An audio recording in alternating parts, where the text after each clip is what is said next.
మీ సన్నిధిలోకి వెళ్తామని మోపించిన మా దినాలు పొడిగించినందుకు మీకు ఇదిగా తండ్రి సమయంలో మరి ఏమిటి బట్టి సభలను బట్టి వారి ప్రేమించి ఇచ్చిన మాటలు వాళ్ళు ఆశ్చర్యపడుతుండగా తండ్రి వారిని సిద్ధం చేయండి, వారి ద్వారా వారి సిద్ధపరచండి. ఆఫీస్ కార్యక్రమంలో మీరుండండి. ఆ విధంగా మళ్ళా మీటింగ్ ఏర్పాటు చేయండి. రావాల్సిన పిల్లలు తీసుకెళ్ళండి. కావాల్సిన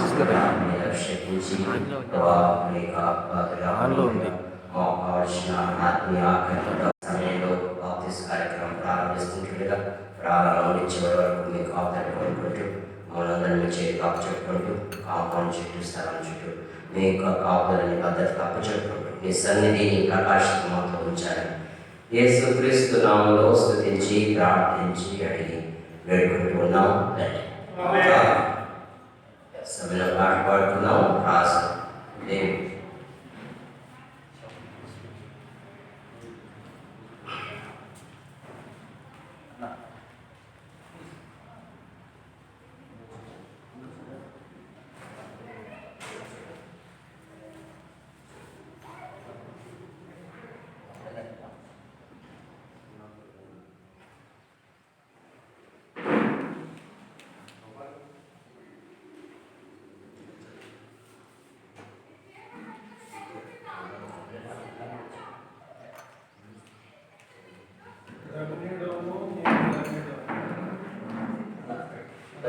సంఖ్య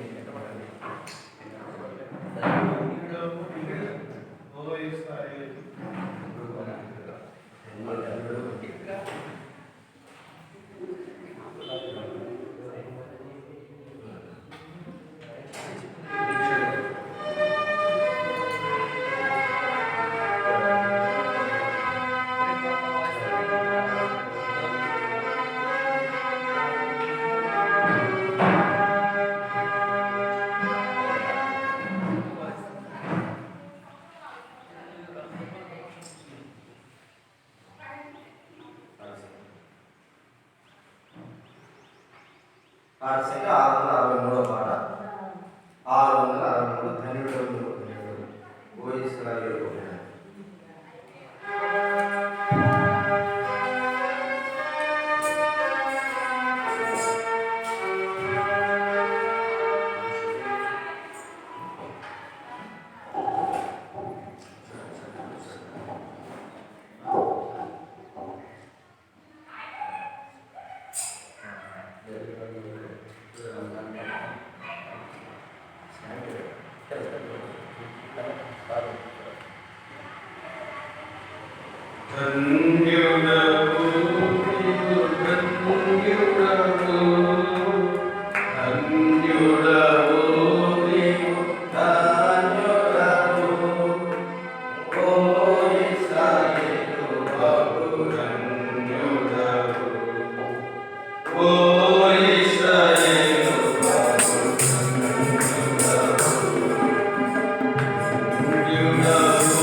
దానిపైన పెట్టాలి. ఉదయకాలంలో మరొక సమయం ఈ రీతి మనం దేవుని సన్నిధిలో కుడి రాగలకై తన కృపను మనకు మెండుగా గ్రహిస్తూ ఆ దయ ద్వారా మనమందరం కూడా సజీవ లెక్కలో కనబడతాము. ఈ దినం మొదటి భాగంలో బాప్తిజం గురించి అయిన వర్తమానం, అనంతరం వారి సంఘంలో చేసే సాక్ష్యం, అనంతరం నీటి బాప్తిజంలోకి మనం ప్రవేశిస్తాం. అలాగే ఆ కార్యక్రమం అయిన తర్వాత హస్త నిక్షేపణ, దాంతో పాటు ప్రత్యేకమైన కూడికలు మనం కూడా కలిగి మొదటిగా దేవుని వాక్యం చదువుకొని సాగుతాం. హెబ్రీయులకు రాసిన పత్రిక 6వ అధ్యాయం, Book of Hebrews chapter 6 verses 1 and 2. హెబ్రీయులకు రాసిన పత్రిక 6వ అధ్యాయం మొదటి 2 వచనాలు మనమందరం కూడా కలిసి చదువుకున్నాం. మనమందరం కలిసి మొదటి 2 వచనాలు. కాబట్టి మీ జీవ క్రియలను విడిచి మారు మనసు పొందుటై దేవుని యందు విశ్వాసం, వాక్యములను వారి హస్తనిక్షేపమును మృతుల పునరుద్ధానం, నిత్యమైన తీర్పును క్రీస్తు గురించి ఉపదేశం మాని సంపూర్ణ సాయకులు గ్రహించిన ప్రార్థన.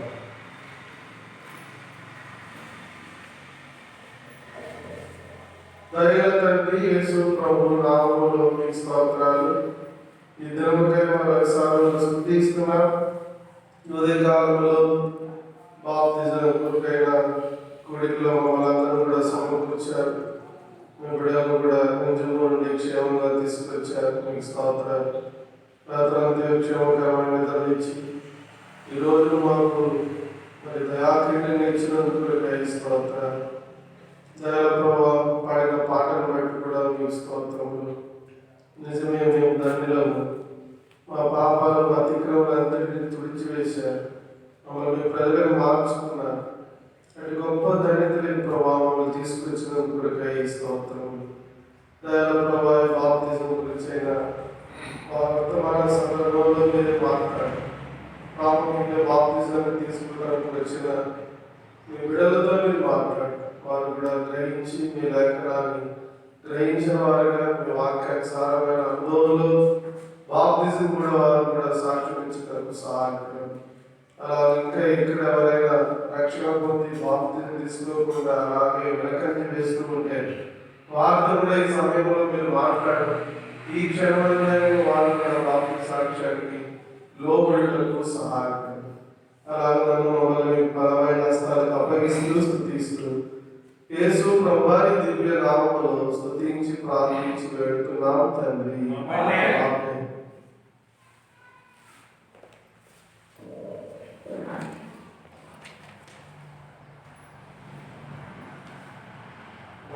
బాప్తిజం గురించి కొన్ని మాటలు ధ్యానం చేయడానికి ప్రభు మనకు సహాయపడతారు.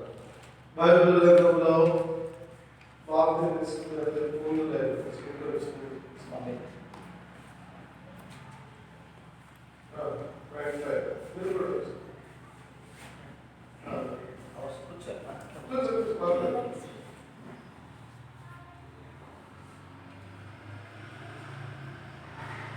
బాప్తిజం గురించి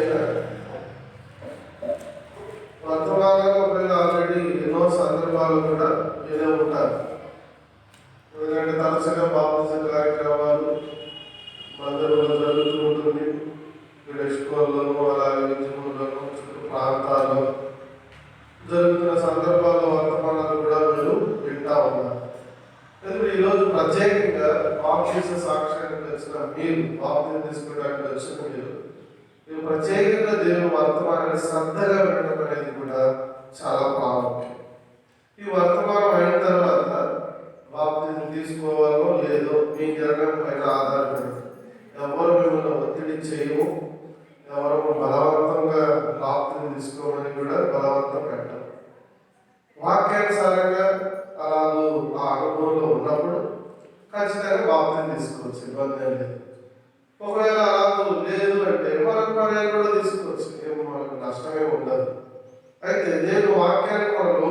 అనేది చాలా ప్రాముఖ్యం.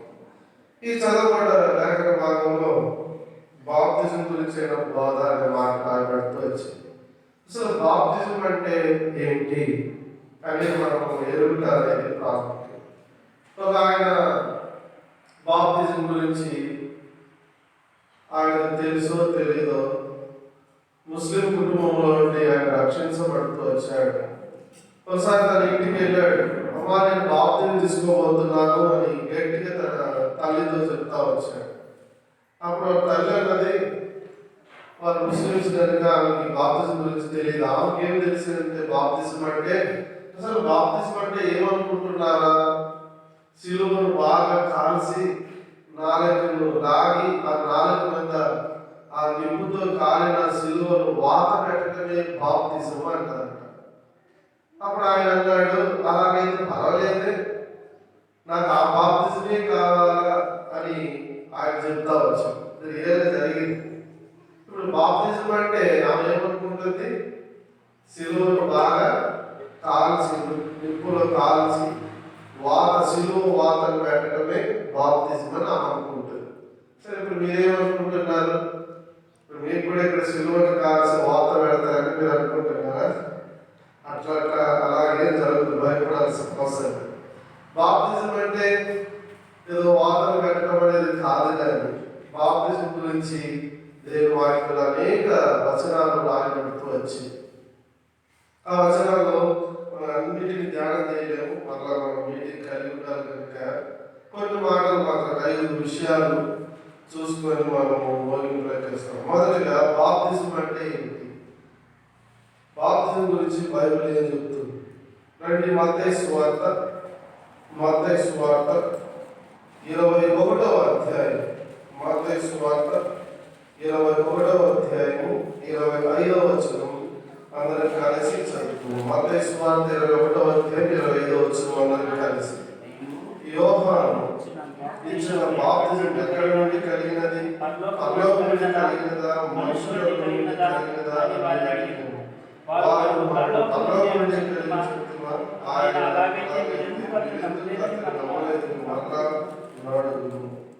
ఇక్కడ ఈ మొదటి తలంపులో మొదటి భాగం ఈ వచనంలో జాగ్రత్తగా గమనించండి. యేసు ప్రభువారిని అక్కడ ఉన్న వారు అడిగిన ప్రశ్నకు యేసు ప్రభువారు మనకు ప్రశ్న అడుగుతూ వచ్చాడు.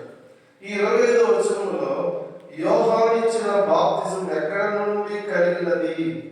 అది యేసు ప్రభువారు అడిగిన ప్రశ్న. పరలోకం నుండి కలిగినదా, మనుషుల నుండి కలిగినదా? ఆ ప్రశ్నకు వారు జవాబు చెప్పలేదు. ఆ ప్రశ్నకు జవాబు చెప్పాలి. అయితే మనకు జవాబు అర్థమయ్యేది ఏంటంటే, ఇక్కడ మొదటి బాప్తిజం అంటే మనుషులలో నుండి కలిగినది కాదు, లేక మానవుని యొక్క తలంపులను బట్టో మానవుని యొక్క ఊహలను బట్టో బాప్తిజం అనే కార్యక్రమం ప్రారంభించబడలేదు అనేది క్లియర్గా మనం ఎరగడం అనేది ప్రాముఖ్యం. సరే, ఇప్పుడు బాప్తిజం అనేది పరలోకము నుండి కలిగినది. దాని తర్వాత ఎవరు చెప్తారు? బాప్తిజం అనేది పరలోకము నుండి కలిగినది. అంటే మనం అది జాగ్రత్తగా అర్థం చేసుకున్నాం. బాప్తిజం తీసుకున్నవారు ఒకవేళ ఏ సేవకుడు ద్వారానో, లేక ఏ బిషప్ ద్వారానో, లేక ఏదో సంస్థ ద్వారానో ఈ బాప్తిజ కార్యక్రమం అనేది ప్రారంభం కాలేదు. బాప్తిజ కార్యక్రమం అనేది ఏ ఒక సేవకుడి ద్వారానో, ఏ ఒక సంస్థ ద్వారానో, లేక ప్రపంచం ఏదో ఒక మూలలో ఒక సిద్ధాంతపరంగా ప్రారంభించబడినదైతే కాదు, మానవుని తలంపులలో కలిగినదైతే కాదు. అయితే పరలోకము నుండి కలిగింది కనుక బాప్తిజమిచ్చే యోహాను ప్రభు వాడుకుంటూ వచ్చాడు. అక్కడ బైబిల్లో మనం చూస్తే మాటలు కూడా కనబడతారు. మార్కు సువార్త 3వ అధ్యాయం.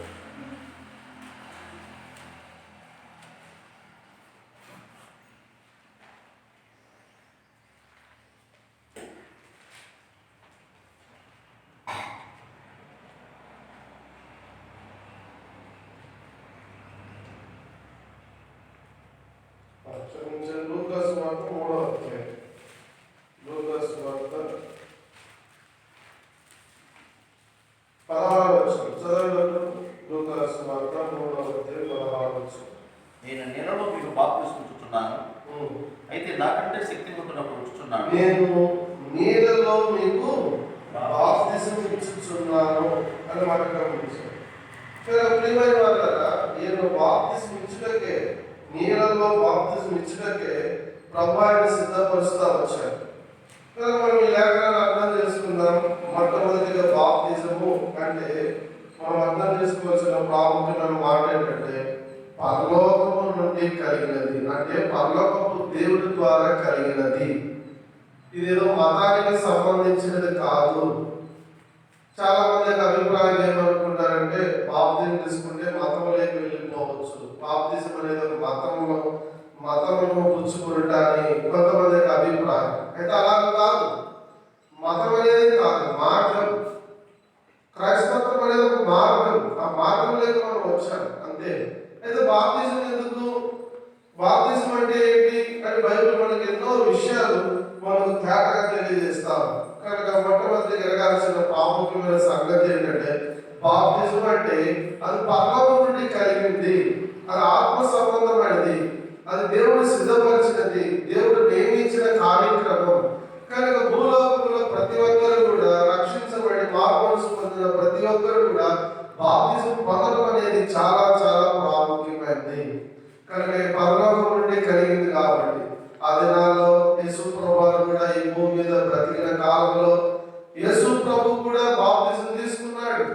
ఆయన మాదిరిగా మనం చూపించాడు బాప్తిజం తీసుకున్నాడు. ఎందుకంటే ఇది పరలోకం నుండి కలిగిన కార్యక్రమం, పరలోకపు దేవుడి ద్వారా కలిగిన కార్యక్రమం.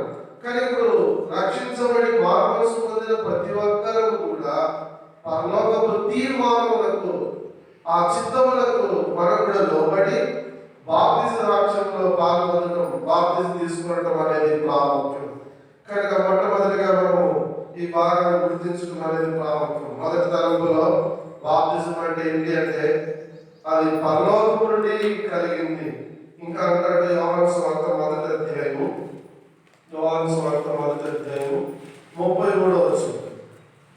యోహాను సువార్త మొదటి అధ్యాయము 33 చదవగలరు? ఎరుగనైతిని గాని నీళ్ళలో బాప్తిసం ఇచ్చుటకు నన్ను పంపిన వాడు. చాలండి. నీళ్ళలో బాప్తిసం ఇచ్చుటకు నన్ను పంపినవాడు. కనుక ఇది ఏదో బాప్తిజం ఇచ్చే యోహాను యొక్క సొంత ఆలోచన కాదు, గుర్తించండి. బాప్తిజం ఇచ్చే యోహాను యొక్క సొంత ఆలోచన కాదు. ఒకవేళ బాప్తిజం ఇచ్చే యోహాను యొక్క సొంత ఆలోచన అయితే అది క్రీస్తు శకం మొదటి సంవత్సరంతో ఆగిపోయింది. అయితే 2000 సంవత్సరాలుగా ఈ బాప్తిజం కార్యక్రమం కొనసాగుతూ ఉందంటే కారణం మనం అర్థం చేసుకోవాల్సిన ప్రాముఖ్యమైన కారణం అది పరలోకం నుండి కలిగింది. ఈ బాప్తిజం ఇచ్చే యోహాను నీళ్ళలో బాప్తిజం ఇచ్చుటకు ఆయనను పంపాడు. కానీ బాప్తిజం ఇచ్చుటగా ప్రభు పంపుతూ వచ్చాడు. వాటి యోహాను 1:33 మనం చదువుతున్నాం. కనుక పరలోకం నుండి కలిగినది మనం గుర్తుంచుకోవడం అనేది ప్రాముఖ్యం. ఒకవేళ ఈ యోహాను యొక్క బాప్తిజం ఇచ్చే యోహాను యొక్క సొంత ఆలోచన అది ఎప్పుడో ఆగిపోయి ఉండాలి. ఈ పాటికి ఆగిపోయాడు. మానవ యొక్క సొంత ఆలోచన ఆగిపోతారు, కొనసాగుతుంది. ఇది లేఖనాన్ని బట్టి పరలోకపు తీర్మానం కనుక నేటి వరకు కొనసాగుతాం. కనుక అందరూ లోపడటం అనేది ప్రాముఖ్యం బాప్తిజానికి. కనుక మొదటి తలంపులో బాప్తిజం అనగా పరలోకం నుండి కలిగింది. అందువరకు యోహాను నీళ్ళలో బాప్తిజం ప్రభు పంపుతూ వచ్చాడు. ఇప్పుడు రెండవ తలంపు బాప్తిజం గురించి. రెండవ తలంపు లూకా సువార్త 7వ అధ్యాయం. లూకా సువార్త 7వ అధ్యాయం 30వ వచనం చదవండి. 30వ వచనం లూకా సువార్త 7వ అధ్యాయం 30వ వచనం. పరిసయ్యులను ధర్మశాస్త్రోపదేశకులను అతని చేత బాప్తిస్మము పొందక తమ విషయమైన దేవుని సంకల్పమును నిరాకరించిరి. ఇక రెండవ మాట ఇక్కడ ఆలోచిద్దాం. రెండవది బాప్తిజం గురించి దేవుని వాక్యం ఏం చెప్తుంది? బాప్తిజం అంటే ఏంటి అంటే తమ విషయమైన దేవుని సంకల్పం అనే మాట స్పష్టంగా రాగింది. ఇప్పుడు ఇక్కడ పరిసయ్యులు ఉన్నారు, ధర్మశాస్త్ర ఉపదేశకులు ఉన్నారు. వారైతే బాప్తిజం పొందడానికి ఇష్టపడలే, నిరాకరిస్తా ఉన్నారు. మాకు బాప్తిజం పొందు ఎందుకు? పరిసయ్యులు అంటేనే ఇజ్రాయెల్ దేశంలో ప్రత్యేకించబడిన వారు, నిష్ఠ కలిగిన వారు. పరిసయ్యులు అంటే ఒక తెగ. అంటే వారి యొక్క ఉద్దేశం ఏంటంటే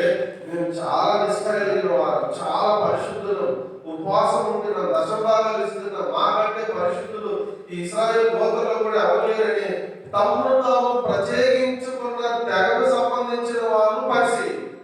సరే, ఇప్పుడు రెండో గుంపు వారు అక్కడ కనబడుతున్నాడు. ధర్మశాస్త్ర ఉపదేశకులు ఆ దినాలు సమాజ మందిరాలు కనబడతా వచ్చాయి. ఇజ్రాయెల్ దేశంలో సమాజ మందిరాలు కనబడతాయి. ఆ సమాజ మందిరంలో ధర్మశాస్త్ర ఉపదేశకులు ఉపదేశించేటి వారు. ఇప్పుడు వారు కూడా బాప్తిజం నిరాకరిస్తున్నారంట. దేనికి వారు నిరాకరిస్తారంటే, అసలు బోధించేది మేము, తెలియజేసేది మేము, సమాజ మందిరంలో బోధనమే మేము, మాకు బాప్తిజం అవసరమా? వారి ఉద్దేశం. పరిశీలన ఉద్దేశం ఏంటి? అసలు మేము చాలా నిష్ట కలిగి ఉన్నాము, మేము పాపంలో చేరము, ప్రత్యేకంగా ఉన్నవాము, అయితే మాకెందుకు బాప్తిజం? మాకు బాప్తిజం అవసరం. అందుకని ఆ కింద మాట ఏమని రాయబడుతూ వచ్చిందంటే, తమ విషయమైన దేవుని సంకల్పమును నిరాకరించింది. దేవుని సంకల్పాన్ని ఏం చేశారట? చెప్పాలి, ఏం చేశారట? నిరాకరించారు. దేని బట్టి నిరాకరిస్తున్నారు? వారికి ఉన్న దాన్ని బట్టి, వారు కలిగిన దాన్ని బట్టి. ఈ భూలోకంలో వారు తమకున్న ఏదో దాన్ని కలిగిన దాన్ని బట్టి వారు ఏం చేస్తున్నారు? నిరాకరిస్తారు. మాకొద్దు అనుకుంటారు. నేటికి అలాంటి వారు ఉన్నా బాప్తిజం మాకొద్దు నిరాకరించేవారు. వేర్వేరు కారణాలు, నిరాకరించడానికి వేర్వేరు కారణాలు. కొంతమందికి కులం అడ్డం వస్తుంది, కొంతమందికి చదువు అడ్డం వస్తుంది, కొంతమందికి పెళ్లి అడ్డం వస్తుంది, కొంతమందికి రకరకాలైన పరిస్థితులు ఉంటాయి. వాటిని అడ్డం పెట్టుకొని తమ విషయమైన దేవుని సంకల్పాన్ని ఏం చేస్తూ ఉంటారు? వారు కూడా బాప్తిజం తీసుకోకుండా నిరాకరించే వారిగా కనబడతా ఉంటారు. బాప్తిజం నిరాకరించబడదు. ఎందుకు? మనుషులలో నుండి కలిగింది కాదు, ఇది మానవుల యొక్క ఆలోచన కాదు, పరలోకపు దేవుని యొక్క ఆలోచన. అది పరలోకం నుండి కలిగింది కనుక నీళ్ళలో బాప్తిజం ఇచ్చినది యోహాను వచ్చాడు కనుక ఇప్పుడు మనం ఆ బాప్తిజాన్ని పొందడం అనేది ప్రాముఖ్యం. అది రెండవదిగా మనం చూస్తే దేవుని సంకల్పం. ఇప్పుడు దేవుని సంకల్పం నెరవేర్చాలా లేదా? నెరవేర్చాలా లేదా? దేవుని సంకల్పాన్ని ఎవరు నెరవేరుస్తారో వారికి క్షేమం. దేవుని సంకల్పాన్ని ఎవరైతే నెరవేరుస్తారో వారికి రాజ్యం. దేవుని సంకల్పాన్ని నెరవేర్చుకోకుండా మన సొంత సంకల్పాన్ని నెరవేర్చుకుంటూ ఉంటే లాభాలు ఏమీ లేవు. ఇప్పుడు మనందరూ రకరకాల కారణాలు బట్టి నిరాకరిస్తూ వచ్చే బాప్తిజాన్ని, ఇది నన్ను కూడా అలాంటి వాళ్ళు ఉంటున్నారు. నేను బాప్తిజం తీసుకున్న సందర్భంలో 93లో రక్షించబడుతూ వచ్చాను. 1993లో రక్షించబడిన తర్వాత అందులో సాక్ష్యం చెప్పాను. సాక్ష్యం చెప్పిన తర్వాత నాతో పాటు కొంతమంది కూడా రక్షించబడి సాక్ష్యం చెప్పారు. వారందరూ కూడా సాక్ష్యం చెప్పిన తర్వాత బాప్తిజానికి సిద్ధపడుతున్న ఆ సందర్భంలో నాతో పాటు రక్షించబడిన ఒక అమ్మాయి అంట చెల్లెలు అన్న, వారు కూడా హిందూ కుటుంబంలో రక్షించబడిన వారే. బాప్తిజం సమయానికి వచ్చినప్పుడు వారి తల్లి ఏం చేస్తా వచ్చిందంటే ఆటంకపరుస్తా వచ్చింది. ఎందుకంటే ఒకవేళ మా అమ్మాయి కనుక బాప్తిజం ఇస్తే ఇంకెవరు వస్తారు పెళ్లి చేసుకోవడానికి? ఈ బాప్తిజం తీసుకున్న వారిని మేము ఎక్కడ వెతకగలము? కనుక మా బంధువులలో మాకు తెలిసిన వారిలో పెళ్లి చేసుకోవాలంటే ఈ బాప్తిజం అనేది అడ్డుగా ఉంటుంది కదా. కనుక ఇప్పుడు బాప్తిజం అవసరం. తన పిల్లలకు చెప్పేసింది ఆ తల్లి, మీరు బాప్తిజం తీసుకోకూడదు, మీరు మందిరానికి వెళ్ళవచ్చు, వెళ్ళండి, తప్పు లేదు, వినండి, మరలా వచ్చేసేయండి, ఈ బాప్తిజం ఇలాంటి పనులన్నీ చేసుకోకూడదు అని ఒక తల్లి గద్దించి వారిని భయపెట్టి ఆటంకపరుస్తా వచ్చింది. ఇప్పుడు వాళ్ళకి వచ్చిన అప్డేట్ ఏంటి అంటే పెళ్లి సమస్య. ఒకవేళ బాప్తిజం తీసుకుంటే పెళ్లి ఎలా అవుతుందో రకరకాల ప్రశ్నలు వాళ్ళకి. దాన్ని బట్టి వారు బాప్తిజం విషయంలో తమ విషయమైన దేవుని సంకల్పాన్ని ఏం చేసేవారు? నిరాకరించారు. తర్వాత నేను కొంతమంది బాప్తిజం తీసుకున్నాను. ఈ నిరాకరించిన వారి ఇరువురు నేటికి రక్షణ మార్మనసు అనుభవం కోల్పోయిన వారుగా మందిరాన్ని విడిచిపెట్టారు. సహవాసం లేదు, ఇప్పుడు మందిరం లేదు, బాప్తిజం లేదు, పూర్తిగా లోపలికి వెళ్ళిపోయారు. ఆ రక్షించబడ్డ శ్రీనివాసు అబ్బాయి ఇప్పుడు ఎంత ఘోరమైన త్రాగుబోతాడంటే అంత ఘోరమైన త్రాగుబోతు. మొన్నసారి కనబడితే అందరితో మాట్లాడుతూ వాక్యం చెప్తారు, దేవుడు నమ్ముకొని పైన మందిరికి రాలంటే అసలు అంత మాట్లాడలేని పరిస్థితిలో ముఖమంతా మారిపోయింది. ఆ త్రాగుబోతు ముఖం చూసి వికారం అవుతుంది కదా, అంత వికారం అయిపోయింది. సరే, ఆ అమ్మాయి పరిస్థితి పెళ్ళైంది. పెళ్ళైతే భార్యతో భర్తతో సరిగ్గా కాపురం చేయలేకపోయింది. ఆ అమ్మాయి ఎప్పుడు సమస్యలు గొడవలు విడిపోతారు. ఆ అమ్మాయి ఇష్టానుసారమైన జీవితంలో ఆ అమ్మాయి కనబడుతుంది. ఆ అమ్మాయి అన్న సీను వారి ఇష్టానుసారంగా ఆ అమ్మాయి కనబడతారు. ఆఖరికి దేవుడు సంకల్పాన్ని వారు నిరాకరించడం ద్వారా ఆత్మీయంగా నష్టపోయి దేవుని మందిరానికి దూరమై పూర్తిగా లోకమే వెళ్ళిపోయారు. ఒకవేళ వారు చనిపోతే ఎక్కడికి పోతారు? గుర్తుంచుకోండి, ఈ లోకంలో దేని బట్టి, ఏ కారణాన్ని బట్టి బాప్తిస్మమును వాయిదా వేయక నిరాకరించక ఉండడం అనేది చాలా ప్రాబ్లం. ఏ కారణాన్ని బట్టి, కొన్నిసార్లు రకరకాల కారణాలు చెప్తారు. ఈ సంవత్సరం నాకు ఇంకా ఎగ్జామ్ రాలేదు, ఈ సంవత్సరం ఎగ్జామ్ రిజల్ట్ వచ్చిన తర్వాత పాస్ అయితే అప్పుడు బాప్తిజం తీసుకుంటా, ఇంకొంతమంది అంటే నా పెళ్లి అయితే బాప్తిజం తీసుకుంటా, పిల్లలు పెడితే బాప్తిజం తీసుకుంటా, ఇల్లు కడితే బాప్తిజం తీసుకుంటా, లేక నేను అనుకున్నది జరిగితే బాప్తిజం తీసుకుంటా. ఇట్లా రకరకాలైన ఆలోచనలతో చాలా మంది కనబడతారు. ఈ పరిచయులు, ధర్మశాస్త్ర ఉపదేశకులు కూడా తమ విషయమైన దేవుని సంకల్పాన్ని ఏం చేశారట? నిరాకరించారు. వద్దు మాకు బాప్తిజం. మీలో బాప్తిజం తీసుకున్న వారు మీరు కూడా పరలోకం నుండి కలిగింది అని గుర్తుంచుకోవడం ప్రాముఖ్యం. మొదటి తలంపు. రెండవది, ఇది దేవుడు మీ విషయమైన కలిగిన సంకల్పం. ఈ సంకల్పాన్ని మీరు ఈ భూమి మీద నెరవేర్చబడటకు సంబంధించడం అనేది ప్రాముఖ్యం. ఒకవేళ దేవుని యొక్క సంకల్పాన్ని మీరు కూడా నిరాకరిస్తే అది మన ఆత్మీయ జీవితంలో చాలా చాలా నష్టం. కనుక నిరాకరించక దేవుని సంకల్పాన్ని దేవుని సంకల్పాన్ని నెరవేర్చబడటకు సంబంధించి దేవుని సంకల్పం నెరవేర్చడం అనేది విషయము బాప్తిజం తీసుకోవడం. ఇది రెండవ తలంపు. మనకి టైం సరిపోదు, త్వరగా మనం మూడవ తలంపులోకి వెళ్తాం. మత్తయి సువార్త మూడవదిగా, మత్తయి సువార్త 3వ అధ్యాయం 15వ వచనం చదవండి.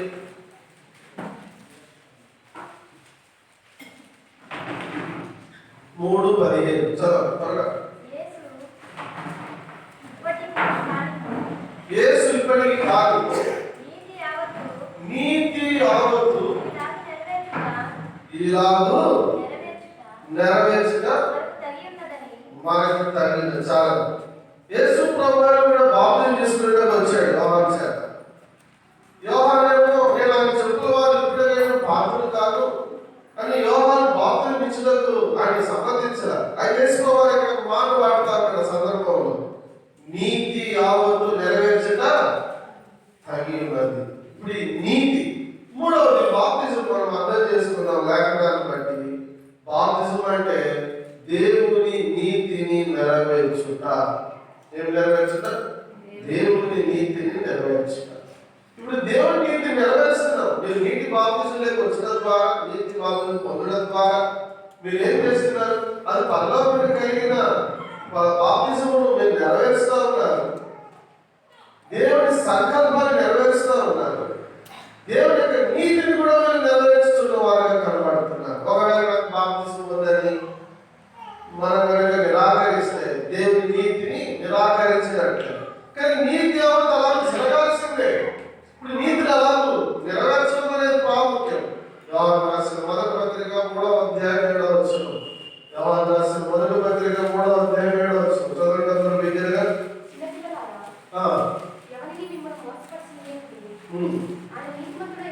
ఆయన నీతిమంతుడై ఉన్నట్టు నీతిని జరిగించు ప్రతి వాడును.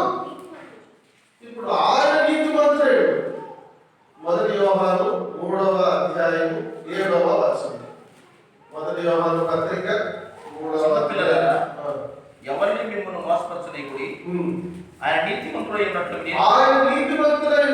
నీతిని జరిగించు ప్రతి వాడును నీతిమంతుడు. ఇప్పుడు నీతిని ఏం చేయాలన్నా అర్థమవుతుందా? ఆయన నీతిమంతుడు.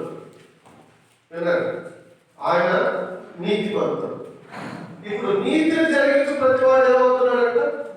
నీతిమంతుడు.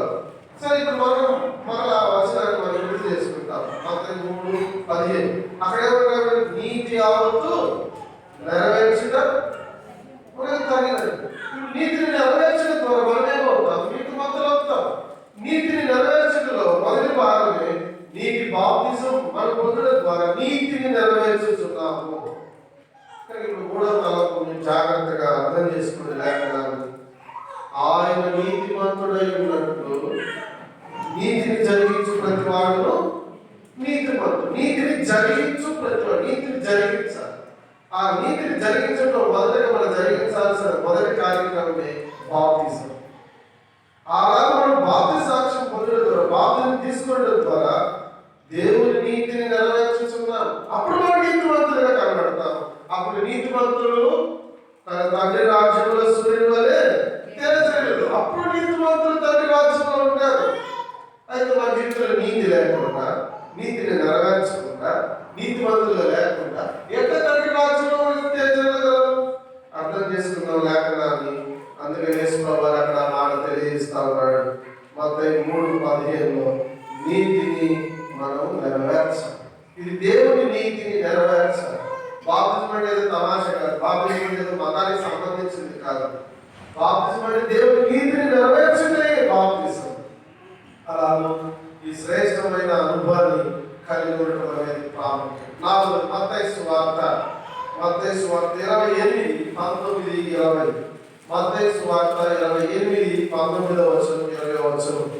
కాబట్టి మీరు వెళ్ళి సమస్త జనులను శిష్యులుగా చేయుడి.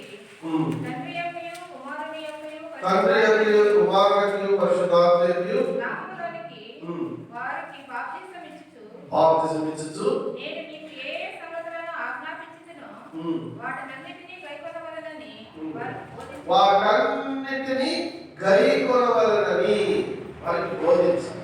సరే, ఏమేమి ఆజ్ఞాపించారు వేసుకోవాలి? చాలా సంగతులు ఆజ్ఞాపించారు. ఈ సందర్భంలో, ఈ వచ్చిన సందర్భంలో కూడా మనం చూస్తే సర్వలోకానికి వెళ్ళాలి, సర్వసృష్టికి సువార్తను ప్రకటించాలి, తండ్రి యొక్క కుమారుని పరిశుద్ధాత్మ నామములో బాప్తిస్మం ఇవ్వాలి. ఇది యేసుప్రభువు యొక్క ఆజ్ఞ. బాప్తిస్మం అనేది యేసుప్రభువు యొక్క ఆజ్ఞ.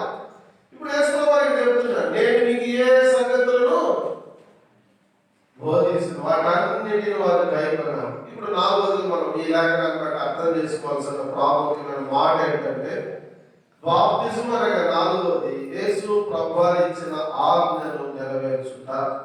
బాప్తిజం అంటే ఏంటి? నాలుగోదిగా యేసు ప్రభువారి యొక్క ఆజ్ఞను నెరవేర్చుట. మత్తయి సువార్త 3:15లో నీతిని నెరవేర్చుట.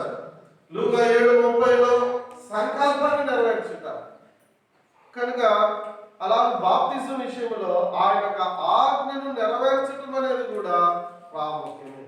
కనుక ప్రియమైన వాళ్ళారా, బాప్తిజం తీసుకునేవారు గుర్తుంచుకోవాల్సిన ప్రాముఖ్యమైన తలంపు ఏంటంటే, నాలుగోదిగా ప్రభు యొక్క ఆజ్ఞలను నెరవేర్చుట అనేది చాలా చాలా ప్రాముఖ్యం.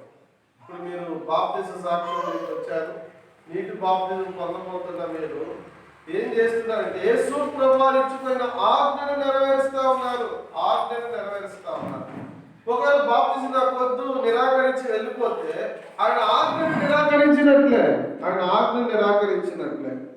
అయితే ఎవరైతే బాప్తిజంలోకి వస్తారో, బాప్తిజం తీసుకుంటారో, యేసు ప్రభువారు ఇచ్చి వెళ్ళిన ఆజ్ఞను నెరవేర్చుచు ఉన్నారు. మనం గుర్తుంచుకోవాలి. కనుక బాప్తిజం తీసుకోవడానికి వచ్చిన మీరు కూడా యేసు ప్రభువారి యొక్క ఆజ్ఞ, ఇది బాప్తిజం అనేది యేసు ప్రభువారి యొక్క ఆజ్ఞని ఎరిగి ఆ ఆజ్ఞను నెరవేర్చడం కూడా ప్రాముఖ్యం. ఇంకా ఇక్కడ ఎవరైనా రక్షణ పొంది ఏదో ఒక రీతిగా నిరాకరిస్తూ వాయిదా వేసుకుంటూ పోతా ఉంటే ప్రభు నీతో మాట్లాడే మాట, ఇది దేవుని సంకల్పమే, ఇది దేవుని నీతే, ఇది ఆయన అనుగ్రహించిన ఆజ్ఞే. ఈ ఆజ్ఞను నెరవేర్చడం అనేది కూడా ప్రాముఖ్యమే. ఇది నాలుగో తలం. ఇప్పుడు చివరి తలంపులో మనం చివరి 5వ మాటలకు మనం వస్తాం. రోమిలికి రాసిన పత్రిక 6వ అధ్యాయం. రోమిలికి రాసిన పత్రిక బాప్తిజం అంటే ఏంటి? 5వది రోమపత్రిక 6వ అధ్యాయం 3, 4, 5 3 నుండి 5 వచ్చిన వరకు ఎవరైనా బిగ్గరగా ఫ్రంట్ లైన్ లో ఉన్నారు చదవండి.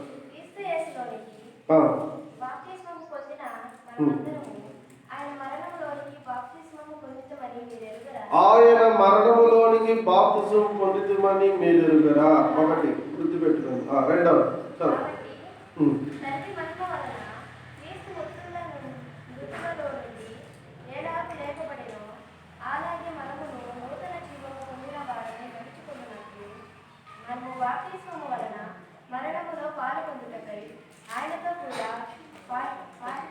రెండవది ఆయనతో కూడా పాతి పెట్టబడితిమి. 5వ వచనం. ఆయన మరణం యొక్క సాదృశ్యమందు ఆయనతో ఐక్యము గలవారైన ఎడల ఆయన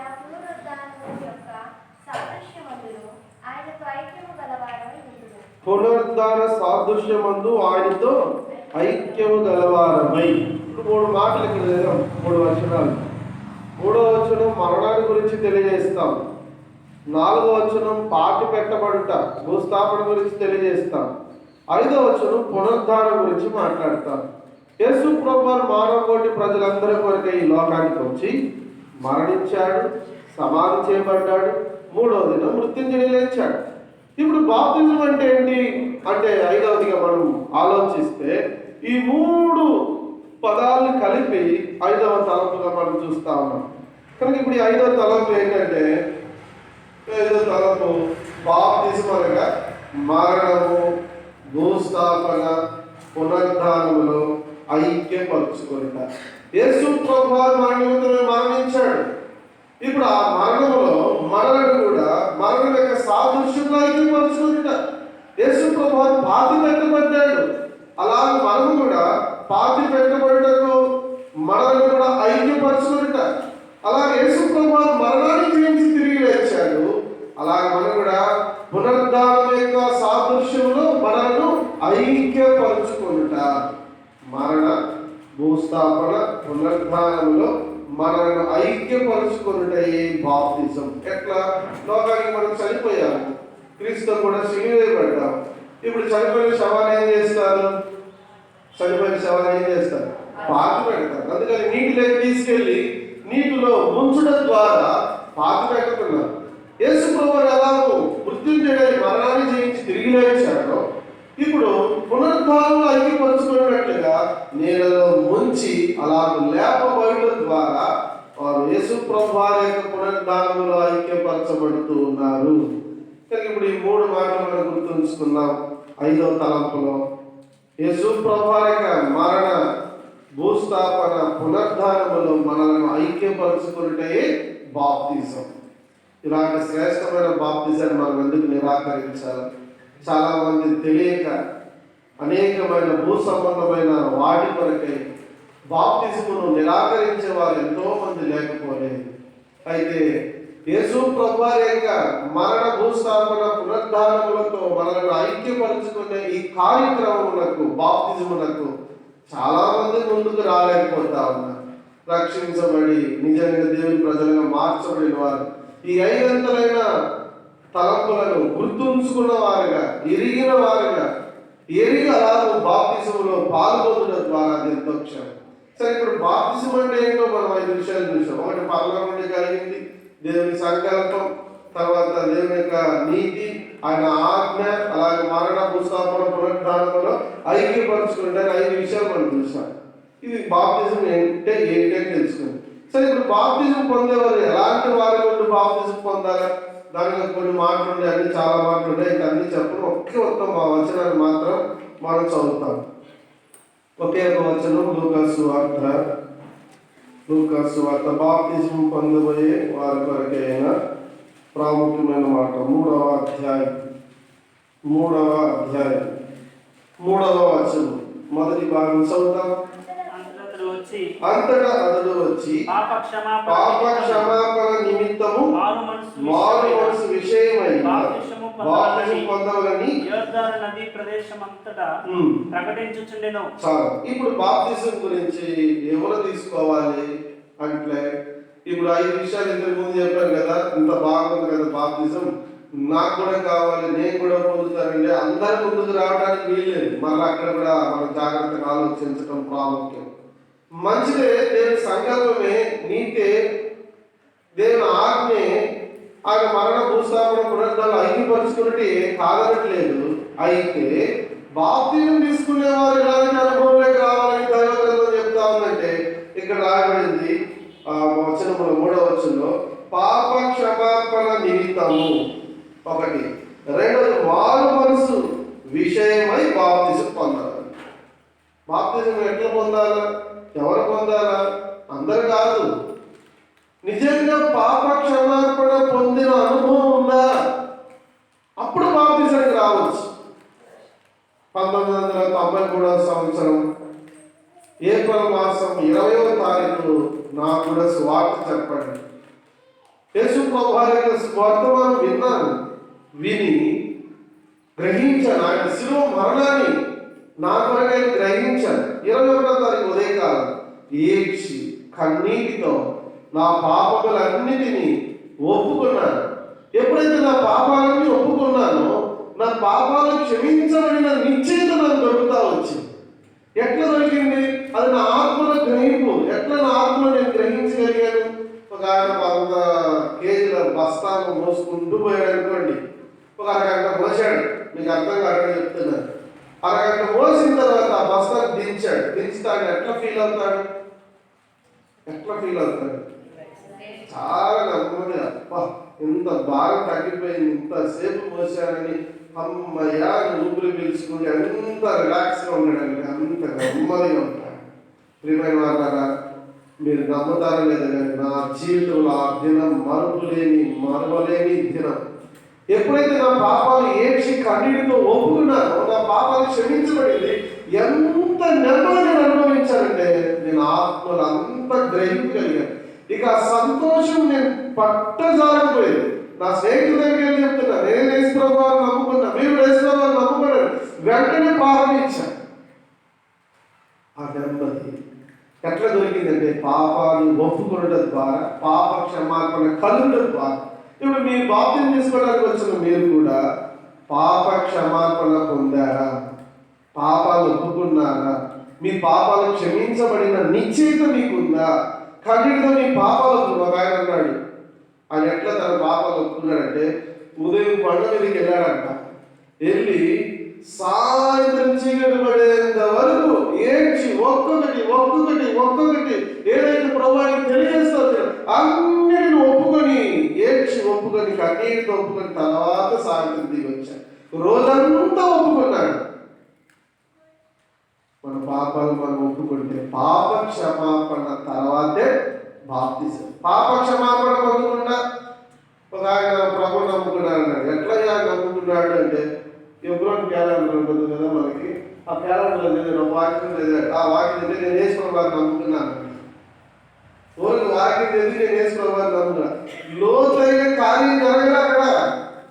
అందుకని మీరు అపొస్తలుల కార్యం చూస్తే అక్కడ రాయబడుతుంది 2వ అధ్యాయంలో, వారి హృదయములో పొడవబడి ఏంటంట, వారి హృదయములో పొడవబడి అయినారా మేమేం చేయాలి? ఆ అంతరంగంలో లోతైన కార్యం వారి జీవితంలో జరిగింది కనుక వారు ఒప్పుకుంటూ వచ్చారు. కానీ ఇప్పుడు పాప క్షమాపణ పొందిన వారికి బాప్తిజం. మీరు కూడా పాప క్షమాపణ పొంది ఉంటే బాప్తిజం తీసుకోవడానికి ఏ అభ్యంతరము లేదు. రెండోది మారు మనసు విషయమై బాప్తిజం పొందవలను. మారు మనసు పశ్చాత్తాపడి ఒప్పుకొని విడిచిపెట్టిన తర్వాత జీవితంలో మార్పు, స్వభావంలో మార్పు, మాటలలో మార్పు, క్రియలలో మార్పు, అన్నిటిలో మార్పు కలిగి సంపూర్ణంగా మారి అలాంటి వారు బాప్తిజం పొందారు. ఒక ఆయన బాప్తిజం తీసుకెళ్ళారు చెరువులకి. బాప్తిజం తీసుకెళ్తే ఆయన ముంచడానికి నీళ్ళలోకి వచ్చినప్పుడు ఆ నీళ్ళు ఎక్కువైంది, జోబులో ఉన్న చుట్ట బయటకు వచ్చిందంట. పాస్టర్ గారికి అర్థం కాదు, ఏంటి ఇప్పుడు కూడా చుట్టతో వచ్చాడు ఏంటయ్యా అంటే, మీరు చెప్పారు కదా ఇంతసేపు వాక్యము ఇంకెంత అది నీళ్ళు అదే బయటకు లేచింది కాబట్టి ఇంకెప్పుడు నేను చుట్ట తాగడం అది పోతుంది నీటిలో కొట్టుకోండి అన్నాడంట. అట్లా కాదు మారు మనసు. ఏట్లకి పోయిన తర్వాత కాదు వచ్చేది, ముందే మారాల, ముందే జీవితం. అందుకే మనకు బాప్తిజం ఫామ్స్ ఉంటాయి. ఆ ఫామ్స్లో ఏమైనా ఉంటుంది, మీ కార్యాలన్నీ సరి చేసుకున్నారా, ఇప్పుడు ముందున్న జీవితానికి పాపం ఒప్పుకున్న తర్వాత మీ జీవితానికి ఎట్లా తేడా ఉంది, మీరు మనుషులతో దేవునితో అన్ని సరి చేసుకున్నారా, ఒప్పుకున్నారా, విడిచిపెట్టారా, ఇవన్నీ అక్కడ ఉంటాయి ప్రశ్నలు. ఇవన్నీ ఇప్పుడు మీరు పూర్తి చేశారా లేదా? మీరు పూర్తి చేశారు లేదా? సరే బాప్తిజం ఇప్పుడు టైం లేదు కాబట్టి పూర్తి చేయలేము. బాప్తిజం తీసుకున్న తర్వాత కూడా మీరు చదివి పూర్తి అయిన తర్వాత మీరు సంతకాలు పెట్టి డేట్ రాసి పెట్టండి, అది ఎంతో క్షేమం. కాబట్టి మారు మనసు పూర్తిగా మనం మారిపోయిన అనుభవం, నూతన అనుభవంలోకి వచ్చిన ఆ అనుభవంలోకి రావడం అనేది ప్రాబ్లం. కనుక పాప క్షమాపణ, మారు మనసు అనే అనుభవం, మారు మనసు అనగా మనం పశ్చాత్తాపడి సరి చేసుకొని పూర్తిగా మనం మారిపోయిన అనుభవంలోకి వచ్చినప్పుడే బాప్తిజం మనము పొందాలి. కాబట్టి ఈ తలంపులు మీ హృదయంలో ఉంచుకోండి. ఒకవేళ ఈ అనుభవాలలో ఏదైనా కొరత ఉండి, ఏదైనా సరైన ఆటంకం ఉంటే ఆగిపోవచ్చు. లేదు, ముందు చదివిన 5 తలంపుల ప్రకారం ఇది పరలోకం నుండి కలిగిందే, ఇది దేవుని యొక్క నీతి, సంకల్పమే, ఆజ్ఞే, ఆయన మరణ భూస్థాపనలు ఐక్యపరుచుకుంటే, కాబట్టి నా పాపాలను నేను ఒప్పుకున్నాను, నా పాపాలు క్షమించబడింది నిశ్చయిత కలిగి ఉంటే, పూర్తిగా నేను మారాను, మార్పు చెందాను, నా మనసు మారింది, నా జీవితం మారింది అని ఎప్పుడైతే మార్పు చెందారని, ఆ మారు మనసు అనుభవంలోకి వచ్చారని నిశ్చయిత మీకుందో, అప్పుడు నిరాధ్యంగా మీరు బాప్తిజం తీసుకోవచ్చు. ఇప్పుడు మీరు లేచి నిలబడండి. ఎవరు బాప్తిజం తీసుకోబోతున్నారు? ఒక్కరా, ఇద్దరా, ముగ్గురా?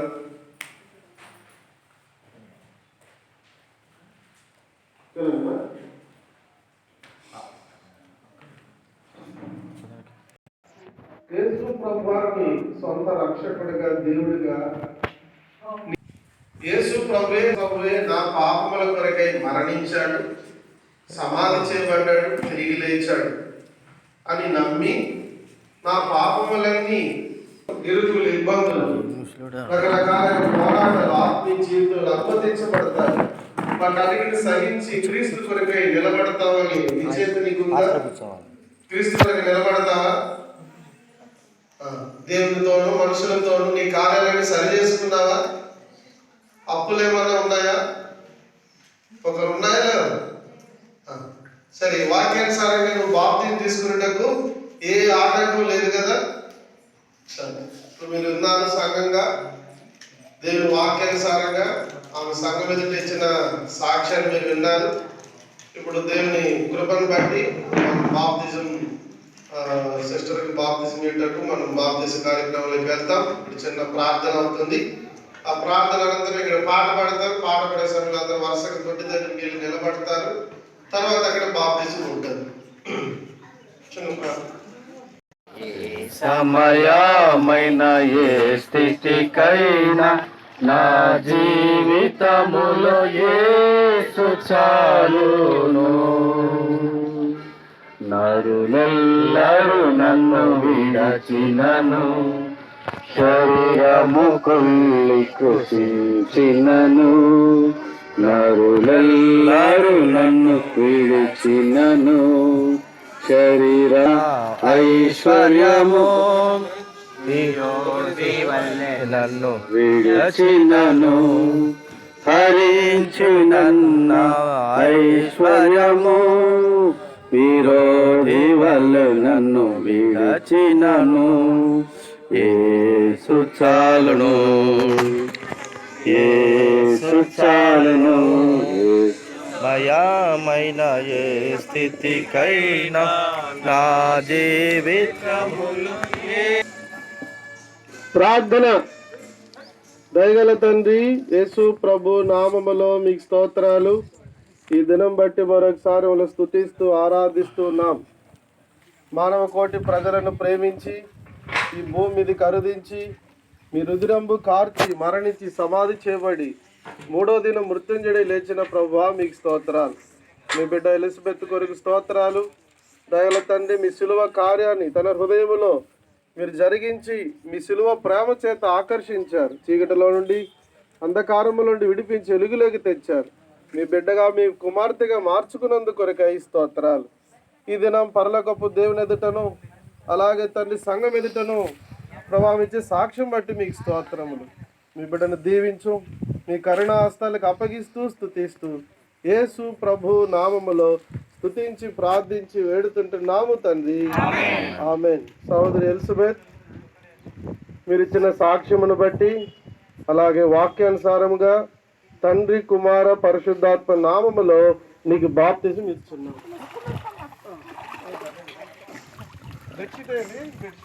సాతాను శోధన అధికమైన సొమ్మసిల్లక సాగి వెళ్ళెదను, శోధన అధికమైన సొమ్మసిల్లక సాగి వెళ్ళెదను, లోకము శరీరము లాగినను లోబడక నేను వెళ్ళెదను, లోకము దేహము శరీరములాగినను లోబడక నేను వెళ్ళెదను. యేసు చాలును, యేసు చాలును. ఏ సమయమైన ఏ స్థితికైనా నా జీవితములో యేసు చాలు. జీవాధిపతి మీకు వందనాలు, స్తోత్రాలు. ఈ నూతన సంవత్సరంలో ఈ దినము మీరు చూసేటువంటి గొప్ప కార్యాన్ని బట్టి నీకు వందనాలు. నీ నామం పేట తనిచ్చిన సాక్ష్యాన్ని బట్టి బిడ్డ మరి అవనస్తురాలు ఎలిజబెత్ని బట్టి తనకిచ్చిన నూతన జన్మ అనుభవంకై వందనాలు. మరి తండ్రి తనిచ్చిన సాక్ష్యాన్ని బట్టి మీ దాసం ద్వారా తనకిచ్చిన బాప్తీస కార్యక్రమాన్ని బట్టి మీకు వందనాలు. తన జీవితాంతం కూడా మీ కొరకై నీతిగాను పవిత్రగాను పరిశుద్ధతగాను జీవించటకు మీరే బిడను ప్రభా కాచి కాపాడండి.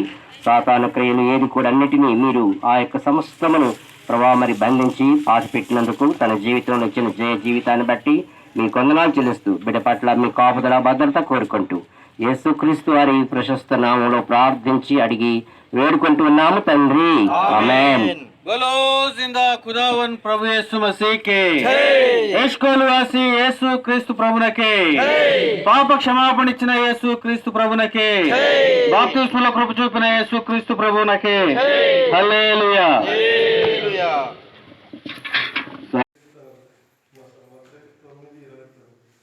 నీ నమ్మిక చొప్పున నీకు కలుగును గాక. మాట దాని రాస్తుంది ప్రార్థన చేసుకుంటూ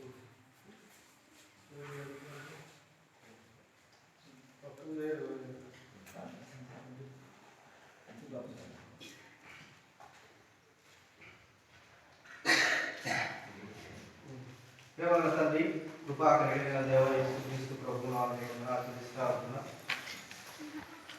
ఇదే కావాల్సిన సంతోషం చూసుకుంటున్నా. అదే సమయంలో పరలోకంలో కూడా సంతోషం ఒక ఆత్మ నశించుకోవడం మాట్లాడుతుంది.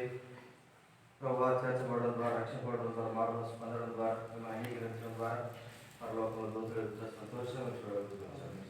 ఈ లోకంలో ప్రభావం చేసినారు వయసు కాపాడారు. తెలిసి ఆత్మీయ తెలిసి ప్రభావం సంతోషం అంగీకరించి తన పాపాలు క్షమించబడ్డానికి కనిపిస్తూ ప్రార్థిస్తాం.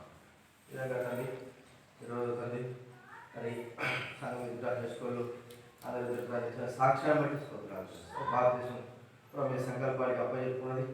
ఇది పరలోకం నుంచి వచ్చిందని మరి గ్రహించింది, ప్రభు నమ్మింది. మీ నీతి నెరవేర్చడానికి కొరకై తన స్థిరమైనగా ప్రభు భారతదేశంలో సాక్ష్యం పడేసుకుంటే స్తోత్రాలు. తండ్రి తనకి జ్ఞాపకం చేసుకుంటున్నాం.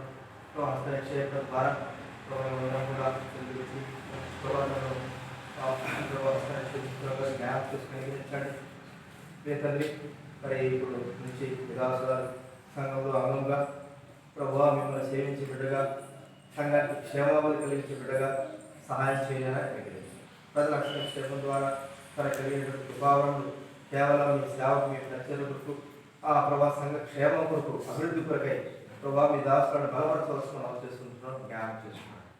తండ్రి మీ చిత్తం నెరవేర్చండి. మీ కొరకై జీవించే బిడ్డగా చేయండి.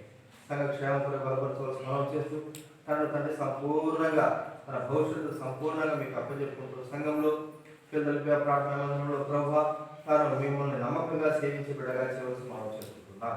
ప్రభావం చూపించవలసిన మనం చేస్తూ మా ప్రార్థన దేవా మీకు స్తోత్రములు చెల్లిస్తూ కృతజ్ఞతాపూర్వక వందనాలు చెల్లిస్తూ సంపూర్ణంగా మీకు అప్పచెప్పుకుంటూ మీ ఆత్మతో నింపి బలపరచవలసిన మనం చేస్తూ యేసుక్రీస్తు ప్రభువు వారి నామమున స్తుతించి ప్రార్థించి అడిగి వేడుచున్నాం తండ్రి.